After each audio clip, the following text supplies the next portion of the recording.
I wonder, is that, if you look at the rhetoric being used by other world leaders or around the world, whether it's Vladimir Putin or whether it's Sarkozy or whether it's Hugo Chavez, are there drastically different tactics of the same sort of approach being used right now, or are they sort of all following this model of just sort of blitzing the same idea over and over until people don't particularly listen, I think? Well, it's a mistake to expect anything from leaders other than attempts to expand their power and control and domination. They differ, but as soon as you mention the word leader, you should shudder and look somewhere else. In a free society, you might have representatives, but you wouldn't have leaders. Yeah. So let's imagine that this was a really functioning, we're in the primary season. What would a Democratic primary be? Say, take New Hampshire.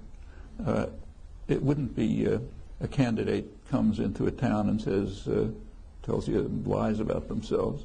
What would happen is the people in the town would get together and say, look, work out the kinds of programs they want the next president to follow.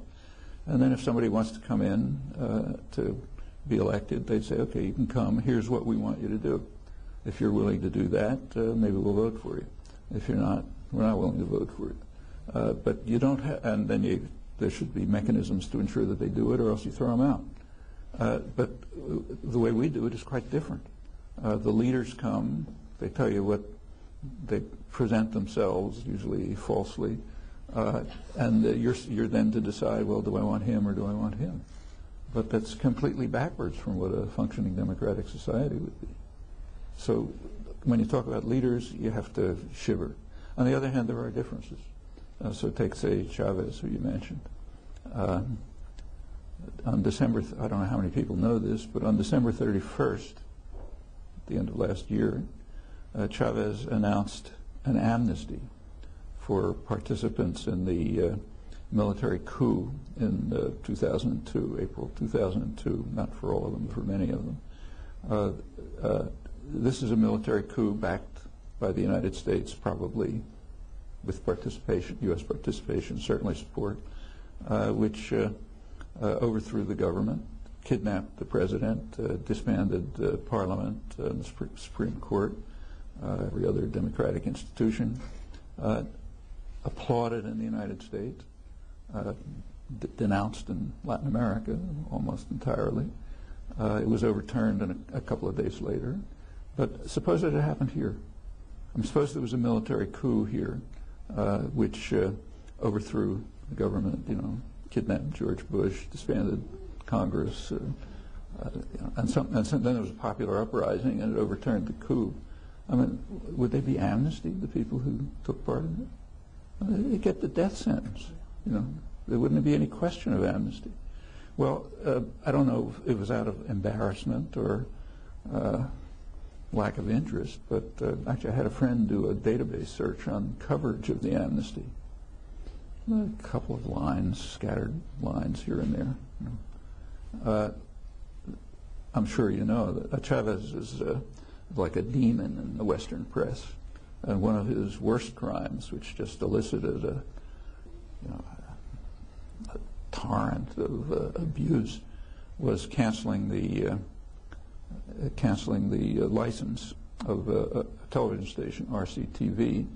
Actually didn't close the station, contrary to what was said. He canceled their license to take up a large part of the publicly owned frequencies. They could still go on cable. That was considered utterly horrendous, and the press denounced them, said this couldn't, the kind of thing could never happen here, which is perfectly true. It couldn't happen here, but very few pointed out the reason. The station, you have to think of an analogy. Let's go back to the imagined military coup in the United States, the way I described. Suppose that CBS helped instigate the coup, supported it openly. As the popular uprising took place that overthrew the coup leaders, CBS started playing comedies and anything so that people wouldn't know what's going on in the streets. What would happen to CBS afterwards? to their managers and owners? Would they be allowed to keep broadcasting for 5 years and then have their license for public broadcasting removed? They'd be immediately sent to jail, probably get the death sentence. So it's true, it wouldn't happen here, but not for exactly the reasons that were mentioned. Well, you know, go on and on like this. We simply, let me take one last example to illustrate just our, you know, the difficulty of applying to ourselves the standards we do to others. Take 9/11. You know, terrible atrocity, a huge outpouring of sympathy and support all over the world, including, incidentally, from the jihadi movements. I mean, they later turned because of our reaction to it, but at the beginning they were highly condemned it very strongly. And it was a terrible atrocity, undoubtedly. But it could have been worse. So let's imagine how it could have been worse, for example.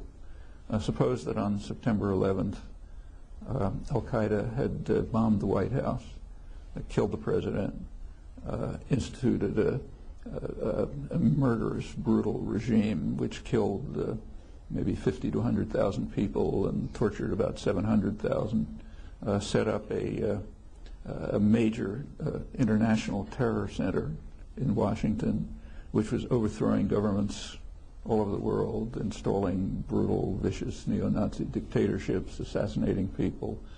Suppose he called in a bunch of economists, let's call them the Kandahar boys, to run the American economy, who within a couple of years had driven the economy into one of the worst collapses of its history. You know, suppose that this had happened. That would have been worse than 9/11, right? What did happen? And it happened on 9/11. It happened on September 11th, 1973 in Chile. The only thing I've changed is per capita equivalence, which is the right way to look at it. Well, did that change the world? You know, yeah, it did, but not from our point of view. In fact, who even knows about it? Well, because because just in terms of your comment of the report, and incidentally, just to finish, we were responsible for that one.